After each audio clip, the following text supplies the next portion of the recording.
this is just, it's been amazing.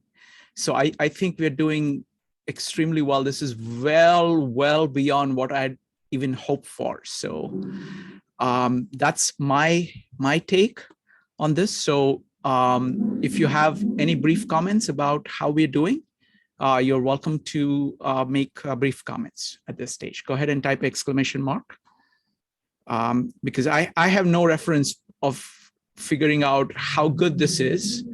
I just know that at a thought level, this is, thought, emotion level, this is a very deep engagement. And I'm learning just incredible amount from all of you folks. So Evanik followed by Jacob.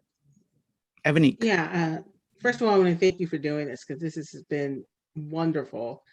I think having so many people from so many different backgrounds analyze a book in the Bible is great, and hearing all everybody's different interpretations and opinions about this book has been a real learning experience. I've never studied the Bible quite like this before, and in a way that isn't for propaganda. It's just for learning about the book of John, just for the sake of learning. It's not to promote anything. It's not to be evangelistic. It's not to promote any particular church. It's just to learn. So I love it. I think it was great. So thank you for doing this. Thank you, Evanik. Next up is going to be John, followed by Jacob and David. John. I find this just like what she just said, as far as coming from different backgrounds. I love to hear the different opinions. I mean, I've got my own background that establishes my thinking in relation to the scriptures, in relation to what we've been talking about, and how to explain that. I'm listening a lot, and I'm listening to how people are explaining what their perceptions of these things are. And I will be more involved, I think, as we continue on. And I really welcome this. This is really great. The way you manage this is excellent. Thank you. Thank you, John. Next up is Jacob, David, and Cheryl. Jacob. So this is not a Christian group, right? We're just examining this scripture in the New Testament. This group is a philosophy group, right? That is correct. Yeah, we and study. You cover different. Right, but what we do is that this is a group called 52 Living Ideas. What we do is that we take ideas mostly about human beings. So that covers philosophy, psychology, personal growth, and we try to understand them, explore them jointly, and learn and apply them in our lives. That's what we are trying to do here. All right. Thank you. Next up is David, followed by Cheryl. David. Yeah, I just think it's a wonderful thing that you've done here. And, I really agree with Evanik as to what she said, because all that stuff is so true. And the thing is, you bring tremendous order, to a discussion like this, which is really great. And we have some wonderful questions, and it's really great that everybody gets an opportunity to speak their understanding, because no matter what, if it's different or same or whatever, we all get to learn from one another. And I think that's the greatest thing that can ever happen. And it's about time stuff like this, began to exist, because, I mean, you think about the time that Jesus was here. He was here just shortly after Socrates and Plato and Aristotle and all these people. And he grew up in a Greek culture. So the thing is, there's a lot of influence there that is really, really great. And the Greeks love to ask questions and learn, And to me, Jesus is a total example of that, because all of his teachings are filled with questions and answers between him and the disciples, and also him and whoever's willing to take and answer them. Thank you. Thank you, David. Next up is Cheryl, followed by Len. Cheryl, what do you think? How are we doing?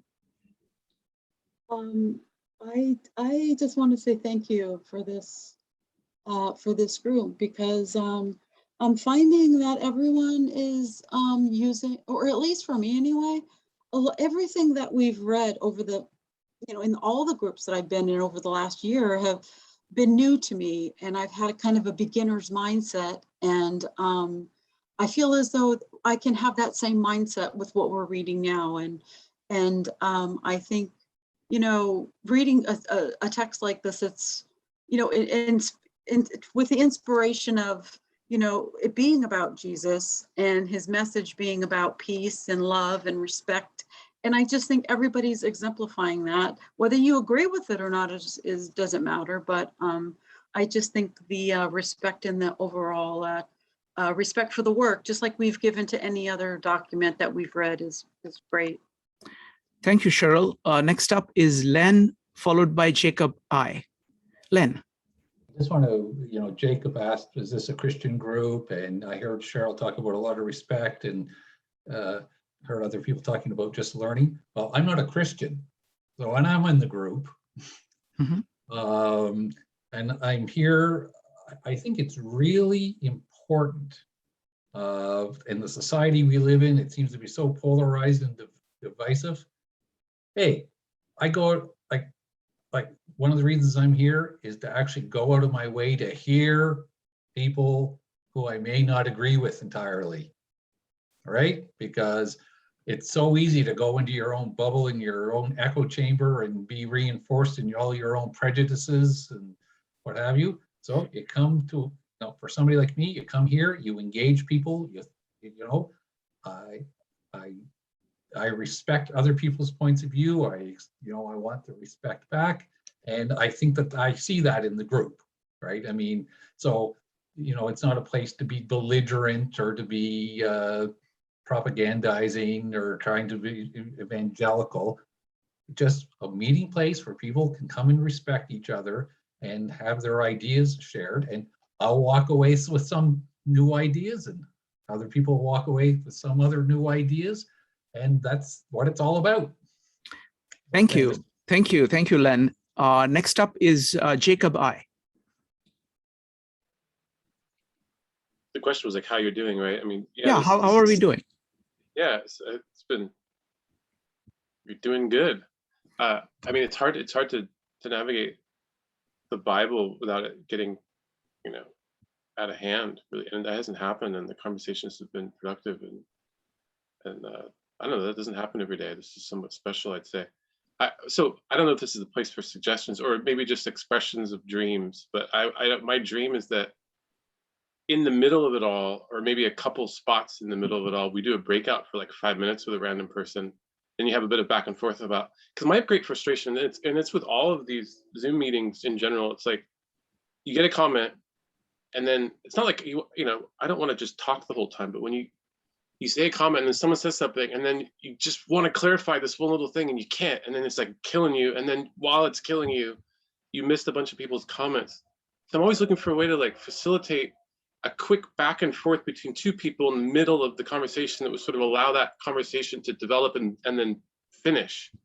And then, well, in front of the audience, there'd be like resolution, because sometimes there's like these issues that get brought up, and then there's like no resolution to any of them.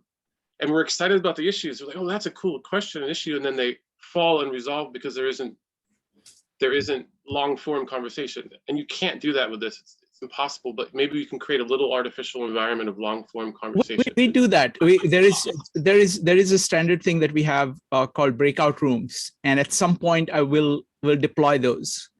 Once we have established kind of enough common thing, we do that for many of our meetups. We do that. So that's and no pressure too. No pressure. Like what you're doing is great. Maybe. It's a challenging thing to do all of this, but yeah, I'm very much aware. And like I would say about 80% of our meetups have breakout rooms. 20% don't. And there are reasons for one and the other, but I'm open to trying that. Mike, you got 1 minute to say how we're doing. Just that. I think we're doing great, and I'm continually amazed at everything that your group does. I would like to say, though, that a number of people uh, in a number of different regions caution against very literal interpretations. No. Let's not And go too far, Mike. okay, Let's well, just talk let me about this. finish the point. Let me Please. Okay. finish the point. Go ahead. We're trying to read sentences to try and determine the meaning of the different gospels and the authorship. John the Baptist No, was long Mike, dead. Mike, you're off. Let's talk. But there is many things to be talked about. We're just talking right Okay, now about the. it is good. It's good literature. It's good metaphor for appropriate rules of life, but it's dangerous, and most different religions in different ways, most sects in different ways, caution against too literal interpretation. Okay. Thank The you. Catholicism, in particular, says that you should take Mike, it from. Mike. The question was how we are doing. So let's wrap Okay, it we up. are taking it. We seem to be addressing it literally, rather than discussing why people are accepting it, why you should accept it on faith, if you so choose. Thank you. Thank So you. what we are going to do? So firstly, I mean, my take is that I think this is spectacular success, because I don't know the Bible. You know, I'm not a Christian. I do not have the background. This is just a new discovery for me, and it's just, I'm just so grateful to everybody, because it's just the richness of your observations. So it's just many things. One is the seriousness with which you know, many people take the ideas, how deeply felt they are, how important they are. That is actually very valuable in today's culture. It's very rare to find this level of valuing. That's one thing. Second is that I'm amazed by just the text itself. You know, these parallels that we were seeing, and we've just begun to, I have begun to explore it, but the amount of these parallel patterns that go through the entire work, this is incredibly beautiful, incredibly inspiring. The